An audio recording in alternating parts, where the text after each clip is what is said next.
Hello everyone and welcome to today's session. So before we start the session, would like to make an important announcement that please complete your NMIMS application process before your scheduled NMAT by GMAT exam date to be part of NMIMS.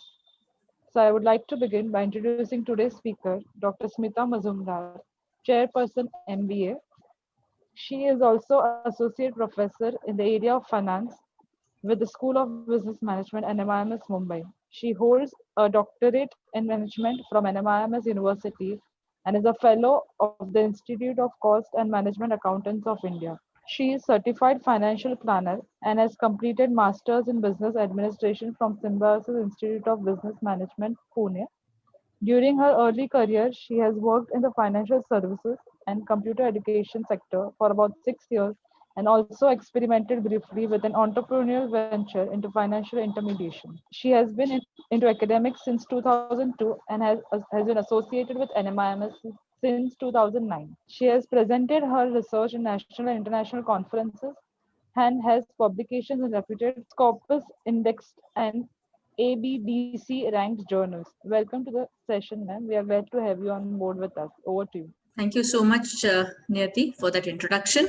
I'm really happy to be here today to be able to share my thoughts with all of you who are aspirants to be wanting to join in the School of Business Management at NMIMS. Today's topic, of course, is finding opportunities in the finance sector during the viral crisis. So, what I intend to do today in this brief conversation, I will run you through the impact of the crisis very, very briefly. Try and look at what are the traditional kind of the roles that are available with management graduates at NMIMS. How is this likely to change? How are the roles likely to change, or which are the sectors which are likely to be getting more attraction going forward in the next couple of years? And I'll probably also give you some insight into the kind of courses that we offer at the School of Business Management, especially in the MBA program. Right. While I continue with my talk right now, feel free to use the chat box. I will definitely try and keep tabs on that.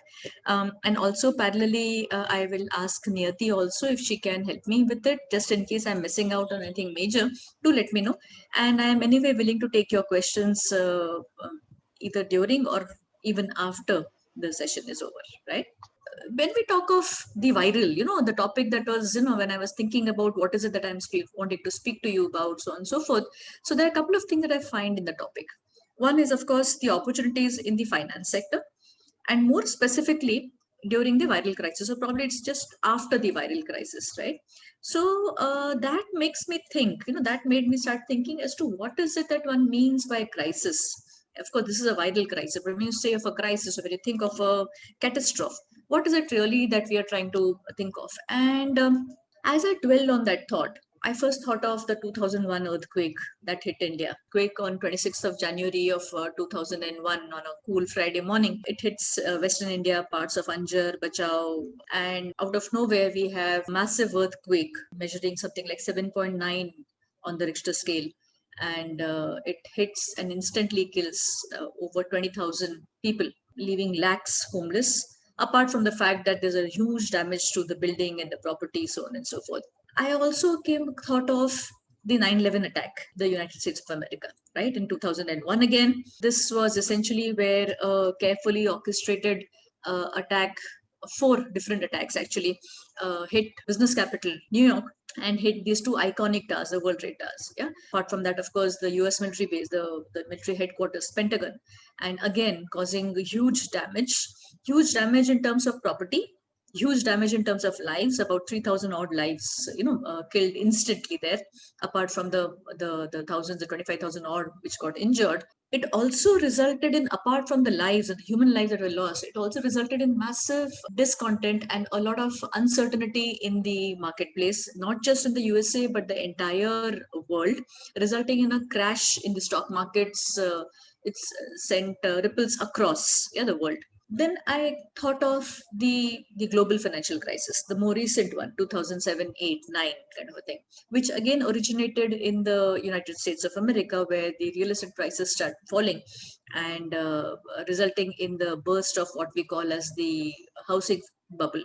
resulting in a lot of companies posting huge losses and culminating largely by the Lehman Brothers crisis, yeah, which essentially again shook the entire world and the stock markets big time. Right now, all of these catastrophes, as I think of it, and I could go on probably with a few more, but when I think about all of these catastrophes, you notice that some of these are man-made, some of these are natural. Yeah, so when you look at the earthquake, for example, it's a natural one, whereas a 9/11 one is a man-made, and global financial crisis also definitely is a man-made one, right? So irrespective of the catastrophe, whether it is a man-made or a natural calamity, there has been tremendous damage. Yeah, damage in terms of the in some cases the human lives, in some cases the social structure, the economic structure, the financial structure, and overall the confidence in the marketplace, right? Similar to that, and I try and contrast this with the current pandemic that we are all facing, and that's the reason why we are having this conversation on an on an online mode probably. Yeah, the coronavirus pandemic, right? And as we speak right now, across the world, we've got about 59 million population which has been impacted. Yeah, across countries with about 1.39 million deaths. India, of course, given the nature and the size of the country and also the density of people we have about 9.114 million impacted. Yeah, 9 million, that's about 91 lakh people impacted, right? And about 1.3 lakh deaths already, right? So again, a very daunting kind of a figure when I compare it to the others, and definitely, and probably it's one of the largest kind of pandemic that I have seen in my life for sure, and probably the entire century one can think of. Excepting probably the early 20s, this is probably one of the largest pandemics that one thinks of, right? So despite these catastrophes, when you look at these catastrophes, while of course there's a fear, there's a loss that one is seeing, what also strikes me is the so leave aside the corona pandemic, which we are ongoing, but the other three, if you think of, right, I find that all the three crises, yeah, there is this tremendous ability of mankind to bounce back. Yeah, it is it is something which somehow one tends to feel that is this natural, that one when mankind is faced with an adversity, one tends to strike back, and strike back probably with a larger vengeance in that sense, right? So if you have looked at the recovery post all the three events that I am talking of in the beginning, yeah, earthquake, 2011 earthquake, or the 9/11 attack, or the global financial crisis, it has been substantial, and substantial in some cases very pretty quick, in some cases over a little spread out over a period of time, but then yes, there has been a recovery for sure, right? And if I was to extend that logic, then also the corona pandemic also should not be a difference, should not be, if I just look at the data, and I could look at many other crises and I would have a similar kind of a structure out there. That means there is no crisis which really is, which while when we are undergoing it, one feels very daunted, but at some point in time there is a recovery which is bound to happen, right? So that's essentially that. Are there any green shoots? Yeah, that's essentially what one tends to try and think of. I looked at some data to try and see what are we talking about. Are there any green shoots which are visible anywhere? Is there something that we can look forward to going forward? And here is some data which I'd like to share with you. And this, of course, published data which is available, which I have picked up straight away. Yeah. So the first the chart which you find out there, yeah, the right on top on the left hand side, essentially the index, the industrial production index, yeah, is talking about, if you look at the chart, and it's pretty evident there, it's the year on year change in the IIP index. And one finds that there has been a negative growth right from probably something like early March. Yeah, if you look at it somewhere here, there's a there's a negative growth, and that negative growth continued right up to very recently. Yeah, as recently as September 2020. And here we find that for the last sort of 8-9 months, there has been a negative growth in the industrial production, which only now, only in September, in late September, is when we have just about posted about 0.2% positive growth for the first time. Yeah, that probably shows some kind of a confidence. Hopefully, is returning back, right? If you look at manufacturing index, and while this one is not measuring it, but another very common metric to measure the manufacturing is essentially what we refer to as the manufacturing purchasing managers index. Yeah, and that has risen in October 2020 to something like 58.9. And normally the reference point is if anything above 50 is supposed to be an expansionary kind of a mode. And since mid of 2008, we've never had the purchasing managers index to be this high, again indicating that probably manufacturing activity is picking up largely in our business, right? In our country. And I'm basing this all specifically to the Indian context. Of course, a similar story also exists internationally, but I am given the kind of audience which is available here, I'm sticking to the Indian story here. If you look at, so that's your, the IIP, that's your manufacturing that's taking place. Apart from that, if you also look at, a few other common parameters which are not reflected here, but, you typically look at the automobile production, the passenger car production, vans, MUVs, yeah. That's a common parameter to measure how the economy has been performing. And we definitely find that there is an uptick even there, right? If you look at the chart, which is right below, yeah, and it says it is the for institutional investors and the mutual fund investments, yeah, again in billions of rupees. And there again, we find that post February 2020, February 2020 is when there was some slight number, but post that, we notice that there has been a sudden drop, and that drop essentially is that V structure which is resulting. And it's only recently in the month of August, probably in anticipation of a good Diwali, prospects, probably there was again an improvement there. And again, of recently, of course, with the US election results already completed, and there being a clear majority for one particular party to bid in, we find that there is an uptick there again, right? So there's a positive movement there.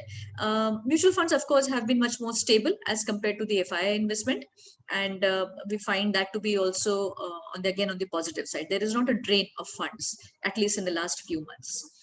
If I take your attention to the top on the right hand side, and that's the most common indices that we look at, yeah, the Nifty 500, and this is data as of yesterday. And one finds that after the steep drop in the month of March, yeah, which essentially took the index to as low as 5,800, we are sitting on, as of yesterday, which is at all-time high of 10,700. Of course, this is coming in at the back of positive news on the vaccine front, again, US election results, so on and so forth. But look at the kind of a change that has happened, right from March to say now, which is early November, and the index is almost doubled. Yeah, again, clearly an indication that the perception in the marketplace, the investor sentiment, seems to be pretty positive going forward. So maybe we are not yet out of the pandemic completely. Maybe there might be a second wave as things go, as we hear the news. But there are definitely signs of a pickup. Probably happy times are here again. Probably the elephant is gone and it's just the tail that remains, and we just have to wait it out, right? So there definitely is a lot of green shoots that seem to be that are showing up, and we can, in that sense, be that much more optimistic.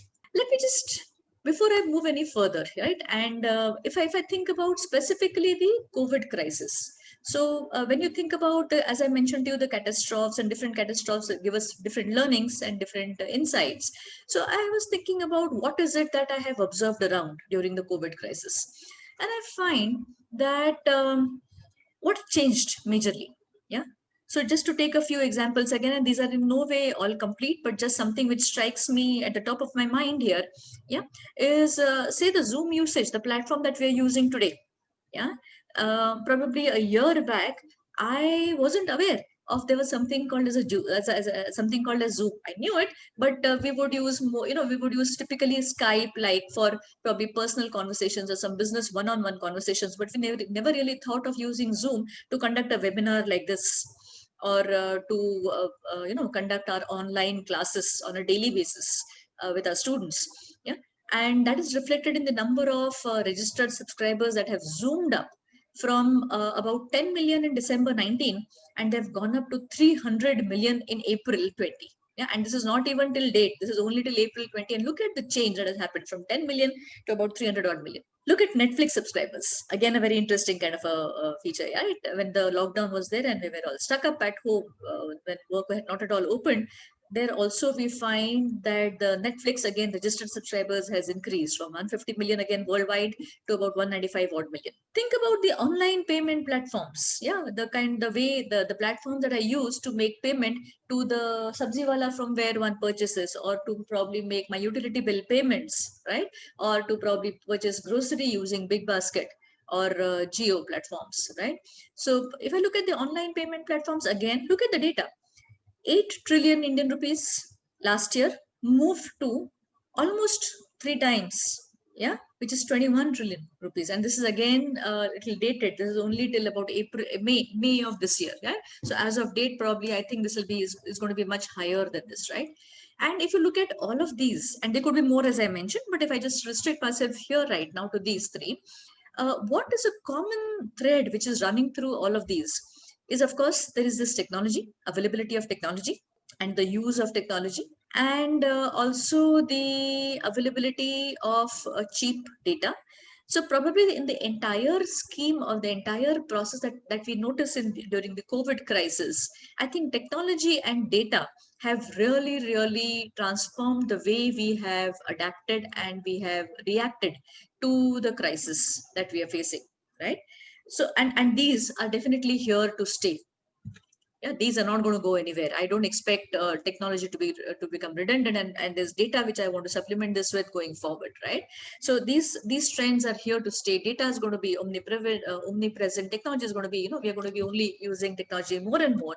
And if I look at what is it that is helping us adopt technology, what is it that is helping us use data so very highly? Again, some more infographics for you, which are pretty intuitive and straight away understandable in that sense. Yeah, you look at the preparation, the penetration of internet and smartphones, and here there is some data from the Telecom Regulatory Authority of India, which is where I'm showcasing the last 6 years data, and those blue verticals there are showing the number of wireless data subscribers, and those have zoomed up close to about 700 odd, right from being as low as zero, almost not being there in the year in March 2014. We have moved on to something like about 700 odd million as of right now, right?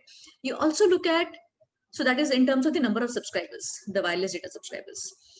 If you look at the data usage, see the zooming up that we are finding out there.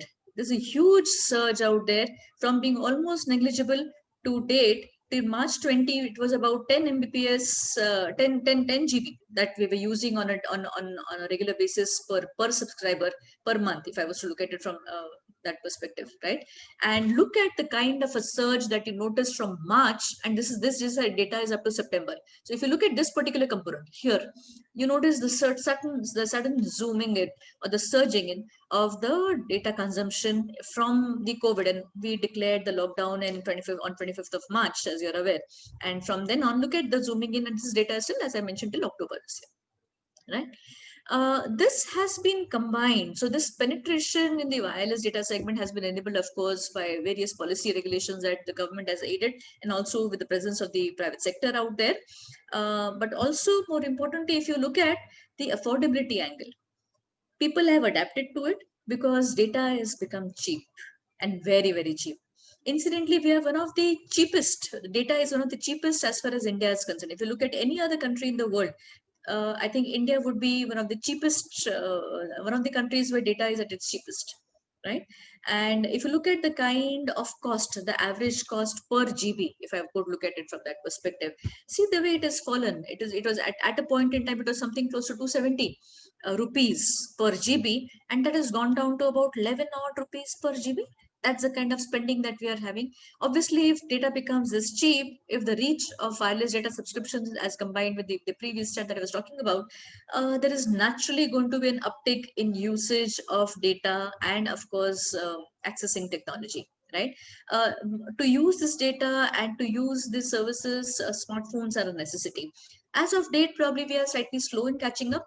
We still have about 35% of our population who are not having smartphones, yeah, and but that is changing soon and faster. Incidentally, during the Diwali time, if you look at data, smartphone business, Samsung and others have seen a 30% growth in their sales, again indicating that people are moving and adapting more and more towards the new technology. So apart from the data availability, apart from the cheap, the affordability of data and the wireless connections being available very easily, another very interesting fact which has played in our favor, in this favor, has been our demographic profile. If you look at our typical median age of an average Indian, it's at 28 years. We are a fairly young country. Yeah, most of us are in this age bracket of 28 years, and so they are, and younger the person, more tech savvy is he or him, her, right? And therefore, definitely the adoption of technology has been that much faster for us. If you look at the rural urban ratio, at today it stands at something like 30 to 70, yeah, 30s to 70, 32% to 68%, 32 being that of urban population, with 68% being that of rural population. This is changing very fast. Yeah, you're finding that happening, changing in favor of the urban segment. And to combine with that, the reach of telecom in the urban sector is 100%. If you look at data again, the reach in the urban sector is 100%. That means every person on an average in the urban areas has access to internet, has access to a smartphone and a wireless connection in some fashion, right? In the rural sector, that's around 55%. And again, that is also increasing and increasing very fast. So these have been essentially the enablers which have helped us to adapt to technology and data, which have seen us through, and that has been the backbone during the entire COVID crisis, as one looks at it, right? If I And that essentially leads me to what do you do with data and technology, and the kind of examples that I mentioned to you earlier, whether it is the online payment platforms, whether it is Netflix, whether it is Zoom. Essentially, somewhere fintech has been at the center stage. Fintech actually has been at the center stage for the last a few years, not couple, but probably 4 or 5 years.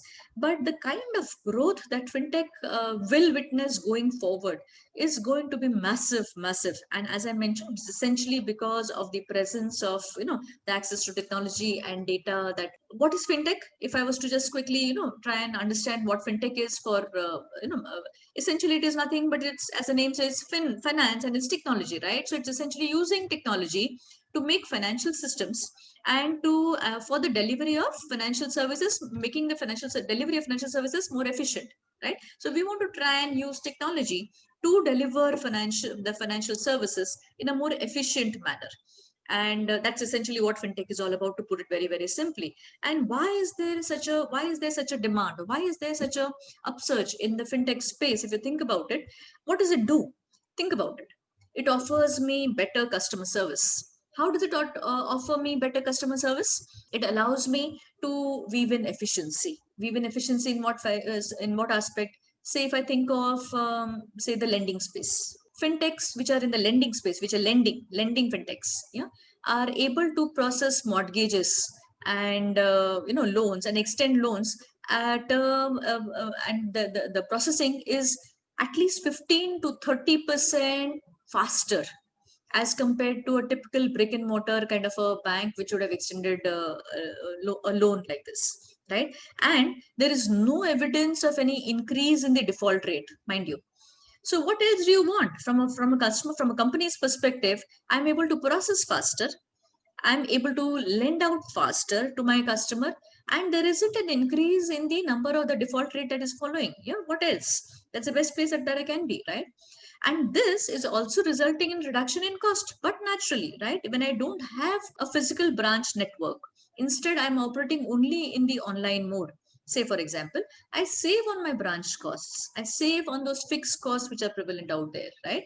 And as a result of it, my operating costs go down, and that those costs, when the saving in cost, can also in turn be passed on to the customers in the form of cheaper services, right? So that's definitely leading to use of technology in the financial services space, is definitely helping in reducing costs in some fashion. Apart from that, fintech is also allowing us to have larger variety of product offerings. much larger variety of product offerings than one was earlier talking about it. Whether it is in terms of, again, if you think about it, today I do so many things using technology. I can use Google Pay to make my payments. I can pay my utility bills sitting at home. I can probably connect in and quickly find out which is the best insurance company for my car insurance. I can try and find out which is the firm which is giving me the best education loan, for example, the most conducive education loan that I will use if I join the MBA program, so on and so forth. So a large variety of products is available, and that also at my fingertips, right? And most importantly, why there is a lot of interest from the government sector here is also because fintech allows financial inclusion. Now, what do I mean by financial inclusion? Financial inclusion means I'm ensuring that these financial services are made available to those segments or those sections of people who earlier did not have access to this service. And how am I able to do that? I'm using big data, I'm using machine learning, which is helping me to take decisions based on analytics rather than on some human biases, which I was, against some discriminated sections that would typically happen, in a brick and mortar kind of a structure. Now I'm using data to extend loans or to offer various services, and that is resulting in these services being made available to a large section of people who earlier were not in this gambit at all. And it also helps me, for example, to try and curtail or arrest in case a particular loan is deteriorating or it's turning bad. I can, on a real time basis, I can act and put in a stop to that, right? So that's how financial inclusion really is helping me. So if this is, if this is why there is so much of focus on fintech, better customer service, cost optimization, financial inclusion, a large variety of products, logically there is going to be a lot of investment. It's so very beautiful a product, if this is such a beautiful thing that we have got, naturally there is going to be a demand. Yeah. And that is exactly getting reflected if you look at the fintech investments that are taking place. This again worldwide data, the global data that I'm referring to right now. Yeah. And based as latest as June of 2020, we find again those blue pillars out there that you find on the chart out there, are the funding amounts. And you see that from 2010, when it was only about this was only about what, 5 billion US dollars. Yeah, that's all that the funding was. Compared to that, as late as 2018 and 19, it has gone in the 70s. Yeah, $70 billion. Yeah, that's large kind of investment that one is talking about, right? And while this is at the global space, India, you will be happy, I'm happy to share this, India is the fastest growing fintech market today in the world. And as of date, it is the third largest fintech ecosystem in the world. So we are that big already, and we are growing that very fast. Does it? I think I'm giving you enough indications where the business is all going to be, which area is really going to be, seeing the is going to benefit the most post the COVID going ahead. So let me look at certain specific kind of examples, right? So let me look at financial services and where the opportunity is really going to be existing. So I'm looking at the past again. I'm looking at the development as to what are the various kinds of fintech services or fintech companies that are existing. I'm trying to categorize them into some buckets. This need not be a complete kind of a categorization, but just to give you a flavor. So the biggest probably out there is the payment and the transaction companies. Payment and transaction companies, when I'm talking about it, essentially these are the payment gateways. Yeah, Razorpay, CCAvenue. What are payment gateways? Payment gateways are basically like a tunnel which help me to help the customer to connect with the merchant, right? Allows the customer to make any means of payment, whether it is a credit card, a debit card, a Google Pay, any kind of a thing, any online mode of payment, and it enables that money to get transferred to the merchant through the gateway in between, right? And that's your Razorpay, CCAvenue, all of those. If you make any Amazon purchases, for example, CCAvenue is something which you very, very commonly see. Apart from that, there is mobile wallet firms. You have the Paytms of the world, Amazon, Freecharge, PhonePe, Amir Khan, right? And MobiKwik, all of these. So these are mobile wallet firms. What are these doing? Ola Money, these. So what are these doing? These are basically they're like wallets where I keep some small amount of money and which I use whenever I require it to. Therefore, I don't need to use my bank account at every location. and therefore, I don't have to worry so much about the security, so on and so forth. So mobile wallet firms have also picked up big time. If I look at the lending companies, so this is one segment. Payment transaction companies are doing very well and going ahead. They have a big role to play as I look at it, right? If you look at lending companies, again, lending has been a traditional banker's business. If one talks of it from that perspective, it's a traditional banker's business, right? But with the fintech coming in here, loan processing is becoming much more faster. They're able to reach out to all those who earlier were what we would call as non-lendable, yeah, whom also we are able to extend working capital loans or personal loans. And you've got these companies like RubiQ, you've got Innovity, Incred. All of these are helping these non-lendable, earlier called as non-lendable segment, also to get business loans or personal loans. There's this concept of P2P, peer-to-peer lending. Again, a new concept in existence for the last 2 or 3 years or so.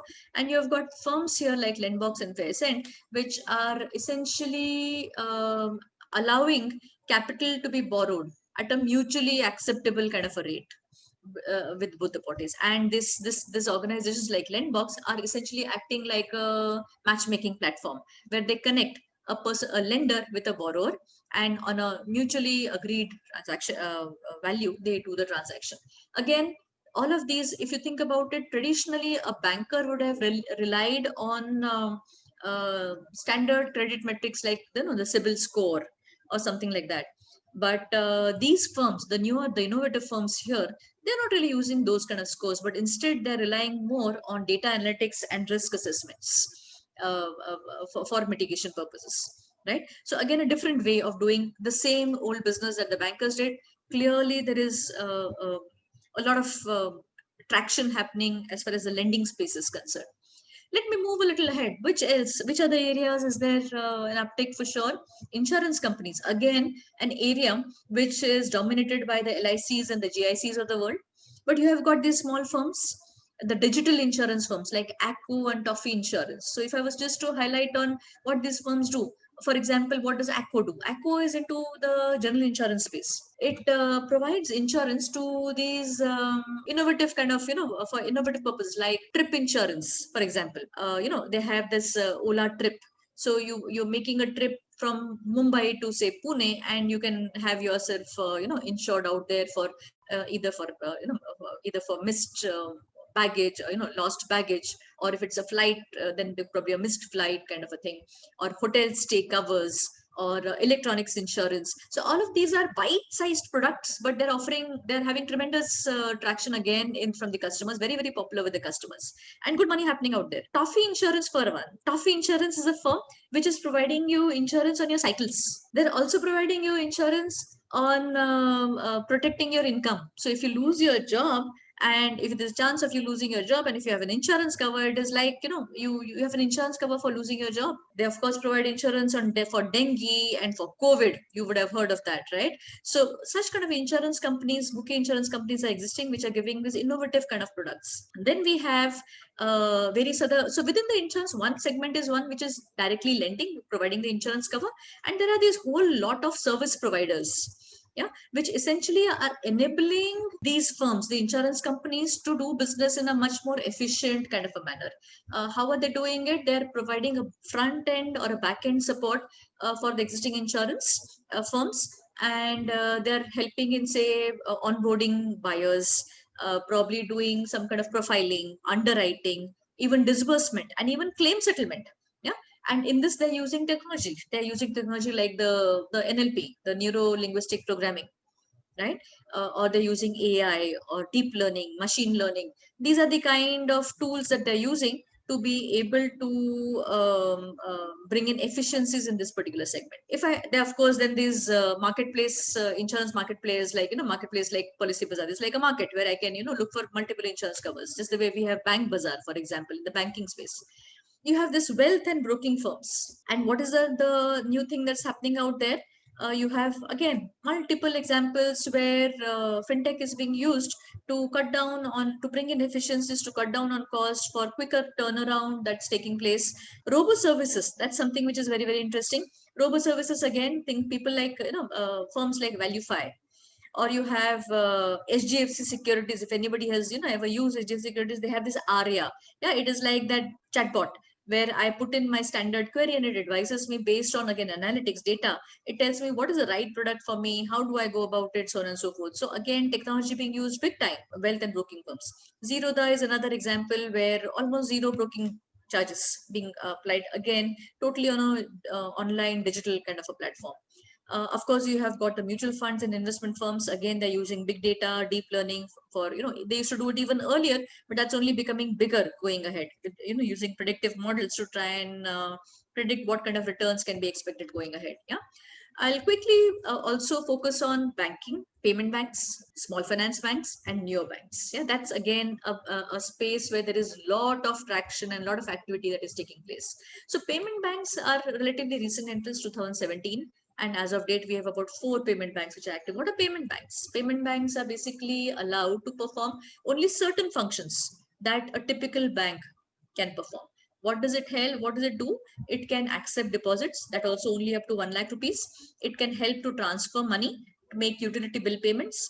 Now, what's the objective of these payment banks? They cannot extend a loan, or they cannot issue a credit card, right? What is the role? Why are they there? Why have they been thought of in the first place? It is basically to extend credit to banking services, extend the services of banking sector to all the unbanked segment, typically your daily wage earners, be it your migrant workers, be it your small businesses, low income households. These are likely to be benefited the most. And we have got this 4 Airtel, India Post, and, all, and Paytm that is operational. Then we have the small finance banks. What are small finance banks? Small finance banks are those which have been, again, a newer kind of an addition to the banking space. They are providing basic banking services in specific regions, in restricted small areas, right? They accept deposits and they can also lend, but only in restricted regions. Of course, these are physical banks, and they're again trying to reach areas where the large banks have not been able to reach. New banks, on the other hand, is a newer concept, very popular in Europe and elsewhere, just about picking up in India. But again, in the next few years, with the regulations being better in play, I expect the new banks to pick up big time. So you have these banks like Open, InstaPay, Yellow, Razorpay X, so on and so forth. And what are these? These are only digital banks. They don't have a physical presence. They don't have a single physical branch. They only operate in the digital space. And because they're operating in the digital space, they obviously become much more cheaper, and they're able to pass on the benefits also across, right?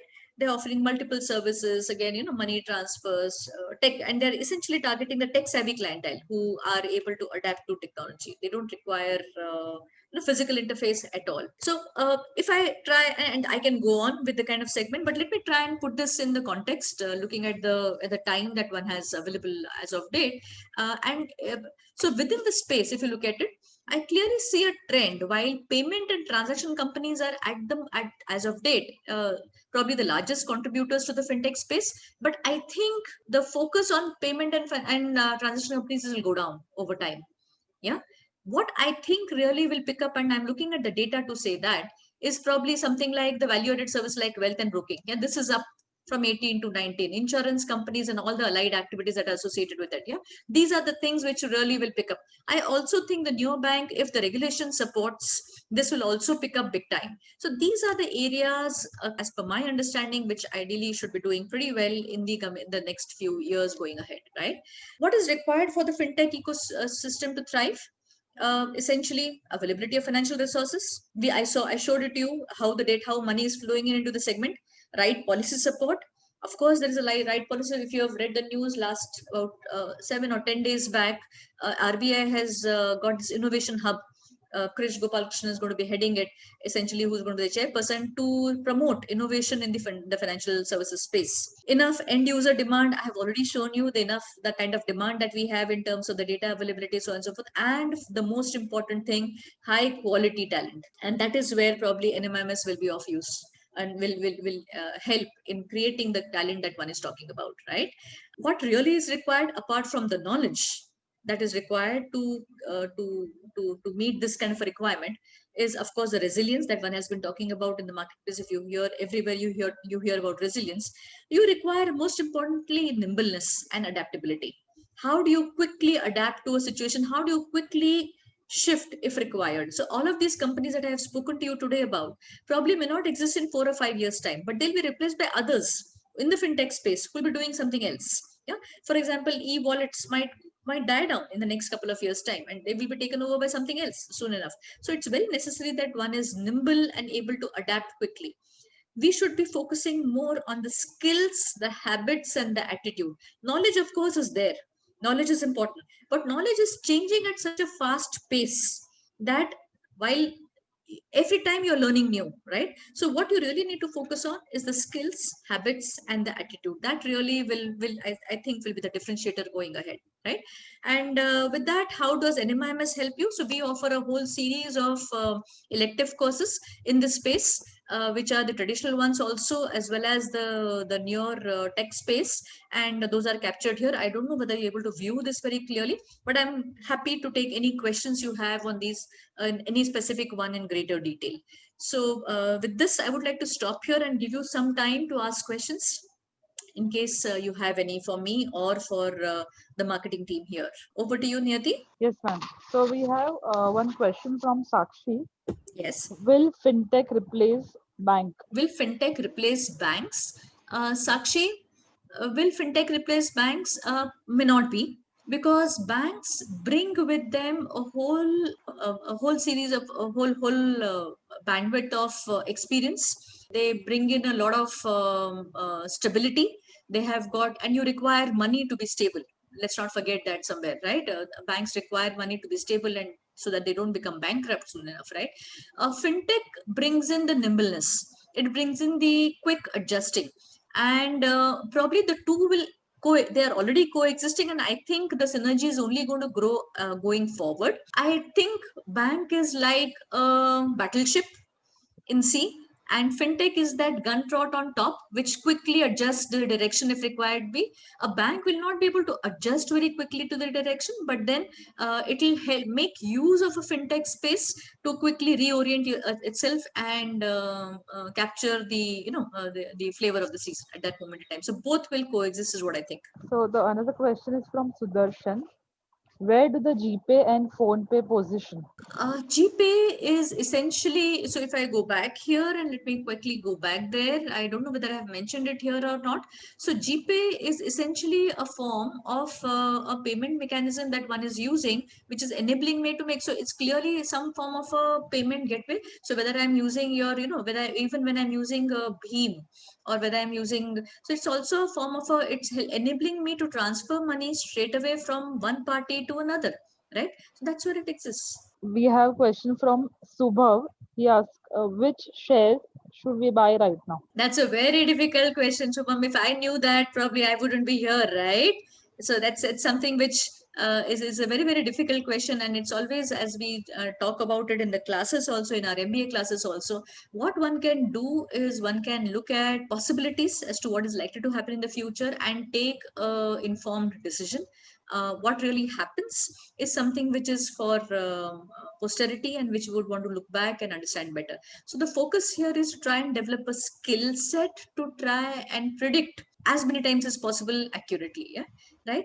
And the better you predict, the better you get paid in the marketplace, honestly speaking. So we have question from Mohit. Speaking of Yes. fintech, wouldn't it be prudent to improve our security infrastructure so that customers' private data is protected?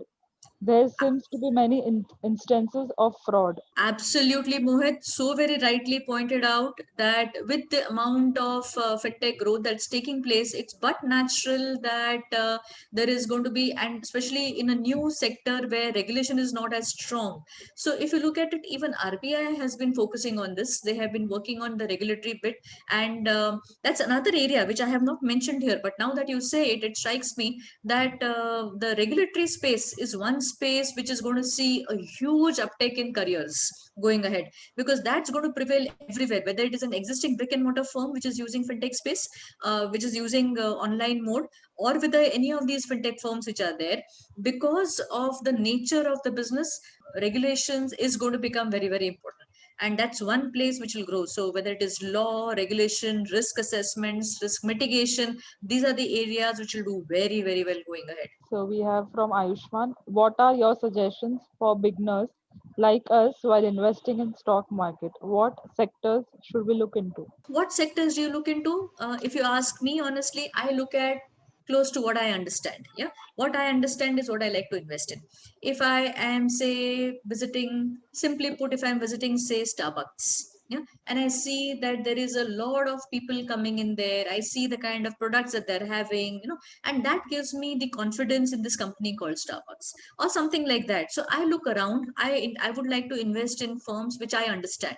Yeah, I am very skeptical of investing in firms which I don't very clearly understand, because that doesn't help me to formulate my opinion at all. So that's one. Secondly, I would like to look at, probably to make it a little bit more technical, like to look at something, firms which have positive operating cash flows, which are inherently generating money from their bread and butter business. Yeah, whatever they're meant to be, are they able to generate positive cash, cash flows from their bread and butter kind of a business? And it should not be that they are making money out of some secondary activities. That's something which will. And the third thing that I would definitely like to focus on is the management, and what do they bring on the table, and the credibility of the management there. I would definitely look at these. These are the three things that I would like to look at. One is the businesses which I understand. Second, these businesses should be definitely having positive cash flows. And thirdly, I would give a lot of importance to the promoter or the management which is behind that company. Say, ma'am, does maths play a huge role in finance industry? Like till what aspect do we have to keep mathematical knowledge? As we are already taught the analysis skills to analyze the mathematical figures. Honestly speaking, if you're talking about straightforward kind of an analysis, probably a 7th grade maths is good enough. You basically are doing some basic ratio, proportion, you're doing some amount of percentage calculation and so on and so forth. So maths you can do. You need not have a very high grade, especially if you're not getting into the great analytics space. But at some point in time, statistics will become important. So your comfort level with statistics, because my entire session here I've been talking about fintech, finance and technology. And when one is talking about technology, and analyzing big data, you need to be comfortable with statistics to some level. So probably a focus there. But that's something which is not unsurmountable, Shruti. It's something which comes in with time. It's not that you need to be a graduate with mathematics as specialization to master it. No, not at all. This can be picked up. This is pretty straightforward. So she's also asked, ma'am, we are always taught in our Ahmedabad University to analyze and research the market individually or take help of security analyst. Is it the right way to go? I did not get the question, Niyati. Can you repeat that, Yeah, please? she asked, we are always taught in our Ahmedabad University to analyze and research the share market individually or take help of security analyst. Is this the right way to go? Both ways are great. So if you follow a security analyst is not sharing the data only with you. He or she is sharing the data with multiple other players, and they're basically selling the data to make money out of that too, right? So you're one amongst the many. And if I was to draw a parallel out here, if many people know that there is something happening in one place, if I would just draw a parallel like that, yeah, everybody is going to hit that particular thing, and then just simple demand and supply will exist, right? If there is the supply of stock remaining only so much, but there is a large demand, then naturally the stock price is going to go high, and then you'll say, oh, this has become expensive, right? This stock has become expensive. On the other hand, if you're able to identify one odd stock here and there, of course the process will be much slower, because you are a lone person out there. But probably you might come up with some match winners, which will become a multi-bagger going ahead. So both routes are good. Yeah, both routes are good. It's not that one is poorer than the other. It's just that probably an individual research, and if at all you strike gold there, the multi-bagger will be, it's a multi-bagger you might get. Yeah, but on the other hand, you might get a consistent kind of a return when you follow a security analyst, because he or she is more he is an expert and a specialist in the field, so they will be able to spot, but then the returns will not be as high. I could say it like that. So the next question is, are shareholders and stakeholders similar terms? The stakeholders is a broader term. A shareholder is a kind of a stakeholder. You might have even an employee, a future employee could be a stakeholder. Come to think of, for a company, even the government is a stakeholder for a company, because the stakeholder is someone who's interested in the performance of the company.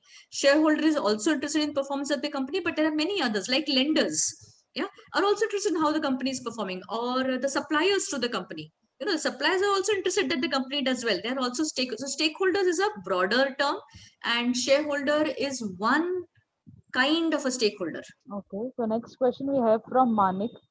Can you please tell about Geo Payment Bank launched recently? There were few issues mentioned in news that it has violated few RBI guidelines. Um, See, Manik, any new organization, any new business, this is bound to happen. That there will be, you might say that there is, some violation. Either you call it as violation or you can call it as gray area, which needs further regulation. It depends on the perspective that you have, right? One would refer to it as violation, or one would say, okay, this is a gray area and therefore I can use it to my advantage. And that's the job of the regulatory authority, right? To find out where there is the loophole and try and plug it. And given the nature of mankind, one will find another loophole and one will have to plug it again. And that's the cat and mouse story that goes on everywhere, right? Difficult to say that it's a violation. It could be just looked at from another perspective. It could be just using it to your advantage. So next question we have from Harsh. Does SpiceJet have any future in India after starting its operation 10 months after declaring bankruptcy? SpiceJet, or are you referring to Kingfisher? I think you mean Kingfisher probably, because SpiceJet is very much functioning and it is not bankrupt as far as I know. Though I do not have great knowledge about the airline industry as such, excepting the pre-functory one. But Kingfisher is the one which is bankrupt. It has got about 8,000 crores outstanding due to SBI alone and few other creditors, totaling up to about 10,000 odd crores. And going forward, of course, but there is an inherent assets. So those assets, if they are bought over by some other firm, then there could be a revival that might happen. So the company may not exist in the form that it is, but there might be somebody else who will come in, who can come in at some point in time and buy these assets and therefore make it, revive it soon. But the crux here will be how quickly are you able to revive it.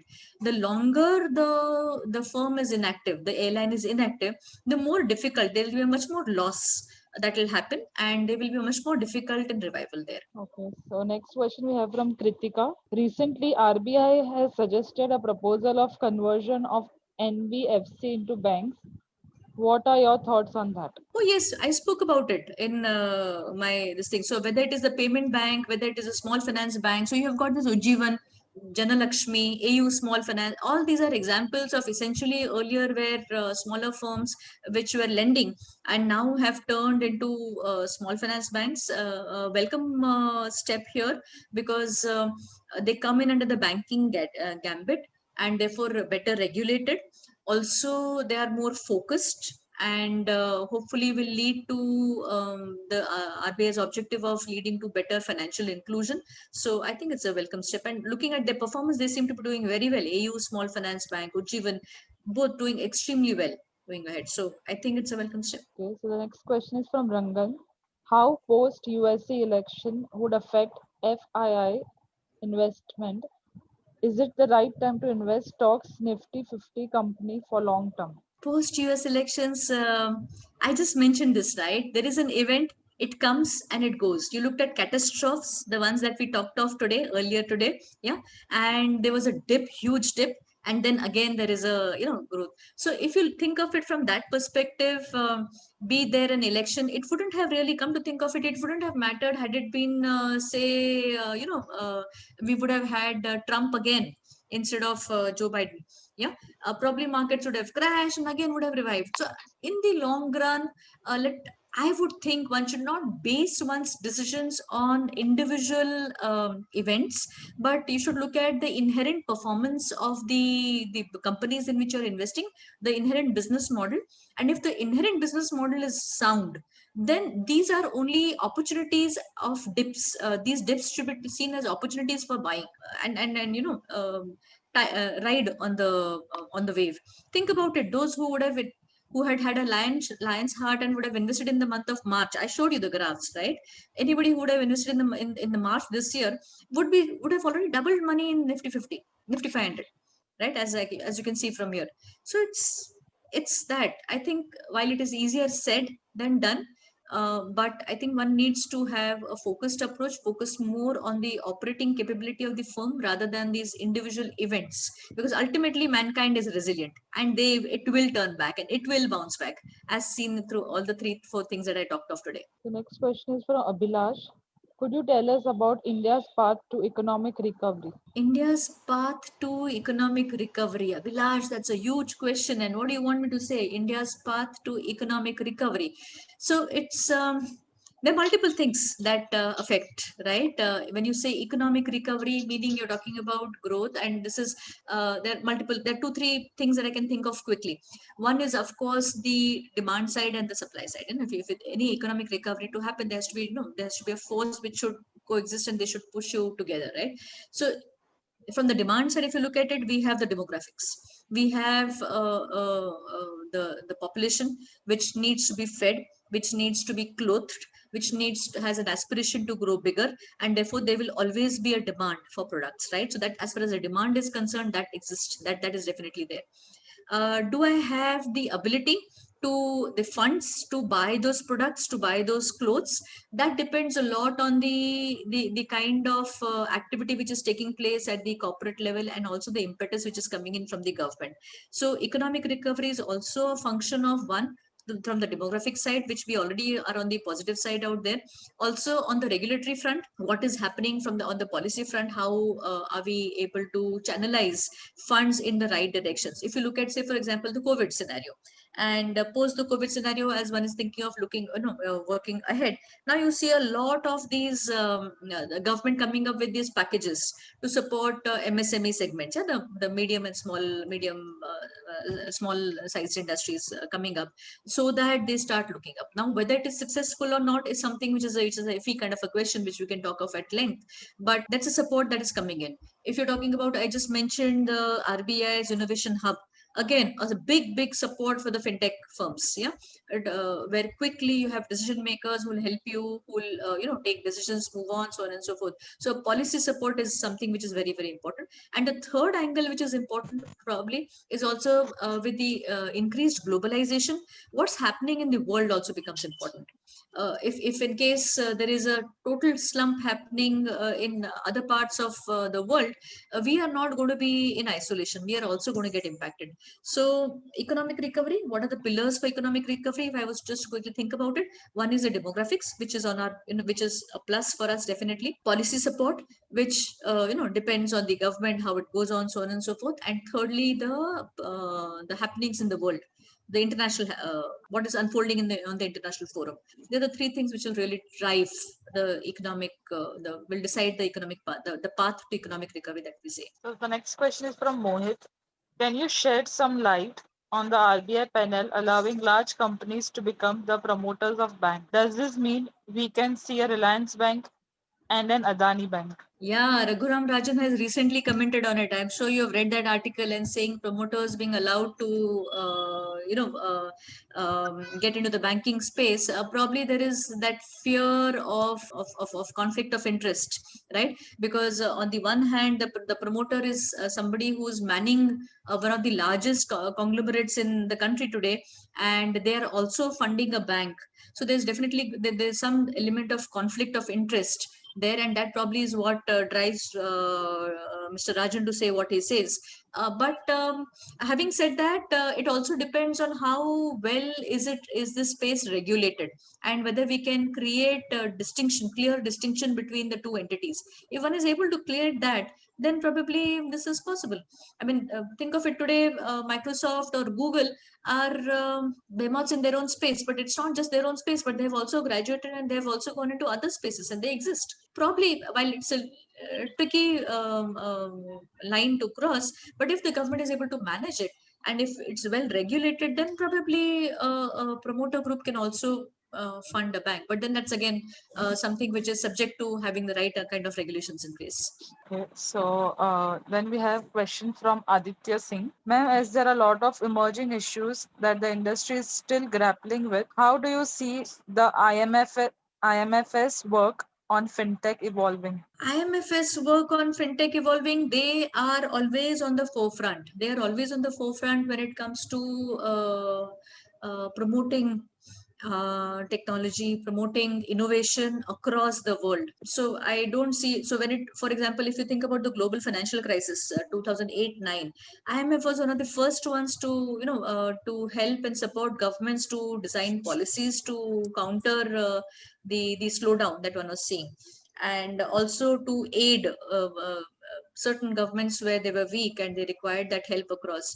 So going forward, I only expect IMF to be supporting in the process, because ultimately, if you look at the purpose why they exist, the idea is to be able to provide a stability in the monetary space. So, ma'am, we have one message from Smitakshi. She says, "Thank you, ma'am. Loved hearing you.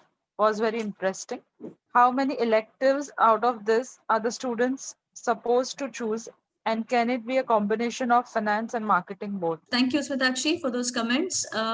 Coming to your second part of the question, we offer electives in the second year of the MBA program, and what I showed you was only a sample from the finance area and the operations and decision sciences area, because the topic today was that of financial services and how they will improve.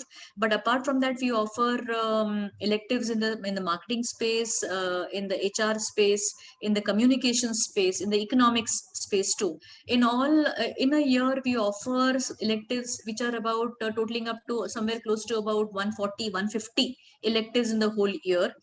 A student is required to opt for only about 15 or so electives in a year out of that 150. This is large choice which is available, and this is of course applicable as of this year. By the time you join in, probably the rules would have got tweaked a bit more, but as of date, the student opts for about 15 electives across this entire basket of electives that we offer. And we do not offer as of date, we do not offer a combination specialization. So it is either concentration in finance or my marketing or operations and decision sciences or general management.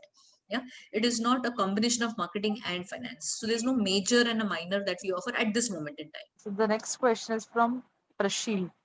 Do I need to learn computer languages or coding? Is it necessary in the field of finance? Prashil, I would say no. As a third party here, the students who are undergoing the courses, they feel that they had knowledge of say Python or a few other tools, it would have been easy. Why I say no is because today it is Python, tomorrow it will be something else, day after it will be something else. So the objective here is not to be a specialist in coding or the language.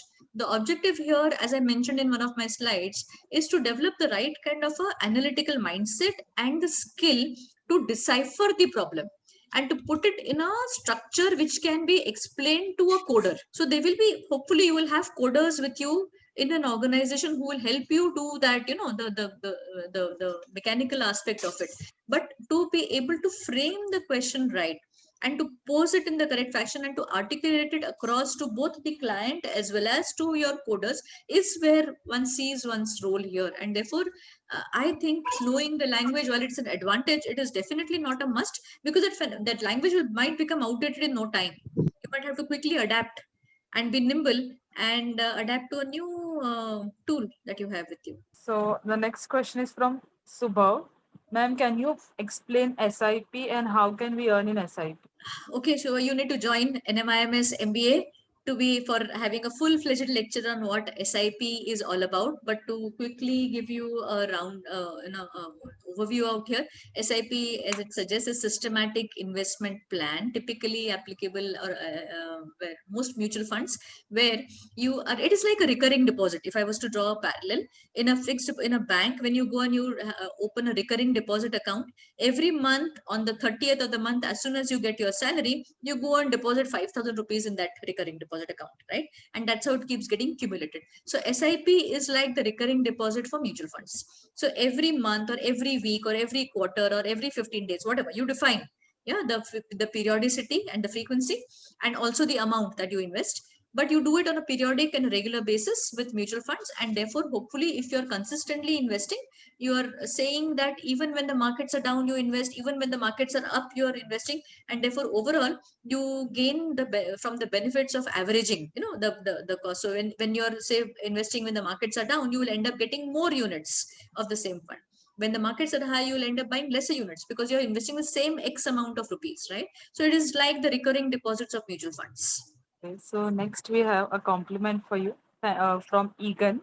Thanks for this webinar on financial services, which went absolutely interested in knowledge sharing. Thanks, ma'am, for your views. Thank you so much for your comments. So next question we have is from Sakshi. How fintech startup useful for women? How fintech startups are Useful for women. for women. Oh, Yeah. okay. So that is one area which probably I did not touch in my today's presentation, but that I was thinking of it and somewhere it missed out while I was formulating my PPT. Given the nature of especially the COVID scenario and we are working from home, think about it. At one moment, I'm sitting in front of the screen giving a talk, and the very next moment, I can be very well, feeding my child or doing my cooking or something else. And what better way when in a scenario for women who typically in India tend to multitask a lot, right? So the fintech space also allows, if you look at all these names that I have talked of today in today's session, are all of these are typically startups, right? Don't require a large establishment or a large, so you can very well, many of them will be working from out of their bedrooms or from their garages or whatever, right? You don't really require large space. And in that context, if you're thinking from the perspective of women who are multitasking, then I think there's nothing stopping you. Fintech is the place. Yeah, it is something which will help you to stride on both boats that you're probably riding on. Okay, so the last question for today's session is, what is the ranking of Kotak Bank compared to other private banks in India? I wouldn't know really. I am not into this space, but Kotak is one of the newer banks. I know for sure that they are very efficient. They are offering one of the most attractive interest rates. They have some very interesting products, even in the insurance, so not bank, but the insurance space also, where they offer, for example, they were the first ones to come up with this product where non-smokers insurance, which is cheaper than the others. So they have been coming up with this innovative kind of products. And if innovation is there with you, I think if you're able to innovate, I think you will do well in today's scenario, as one sees. Okay, so there's one more comment for you from Sakshi. He says, "Thank you, ma'am. You're awesome, and your voice also." Thank you so much, Sakshi. So I think we are done with all the questions, ma'am. So we can end the session. Thank you once again for giving such an insightful session and sharing your experience and knowledge with us. Thank you It so was much. a Thank great you. time. Yeah, and all the audience, please visit our website, or you can directly apply for NMIMS at nmet.nmims.edu, or for any queries you can write us on admissionsinquiry@nmims.edu, and our counselors are there to help you and guide you. Please don't forget to apply for NMIMS before your NMET by GMAT exam. Thank you everybody for joining the session today.